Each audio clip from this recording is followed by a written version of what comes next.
কলিজার বন্ধুরা, আপনারা কেমন আছেন? রাত এখন 11:30 বাজে। এখন জাম ভর্তা খাওয়ার জন্য প্রস্তুতি নিতেছি। দেশ এবং প্রবাস থেকে যে যেখান থেকে দেখতেছেন, আশা করি কমেন্টে জানাবেন। অনেক সুন্দর, ইনশাল্লাহ আমি খাইতেছি, আপনারাও কমেন্টে জানাবেন। আমার জেলা হচ্ছে কিশোরগঞ্জ। আপনাদের জন্য আমার অন্তরের ভালোবাসা রইল। ইনশাল্লাহ কিশোরগঞ্জ আসবেন, আপনাদেরকে পিঠা খাওয়াবো এবং আপনাদের জন্য দেশি জাম অনেক কিছু রয়ে গেছে। আমার কলিজার ভাই বোনেরা যারা আছেন, আমাকে ভালোবাসা দেন, আমি অন্তর থেকে ভালোবাসা দিয়ে আপনাদের এই পাশে থাকবো। আর এরকম ভর্তা খাওয়ার জন্য আপনারা চলে আসবেন। ভালো থাকবেন, সুস্থ থাকবেন।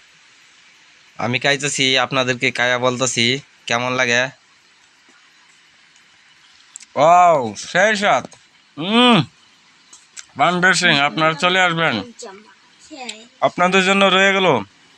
খুদা হাফেজ, দেখা হবে পরবর্তী ভিডিওতে। ভালো থাকবেন।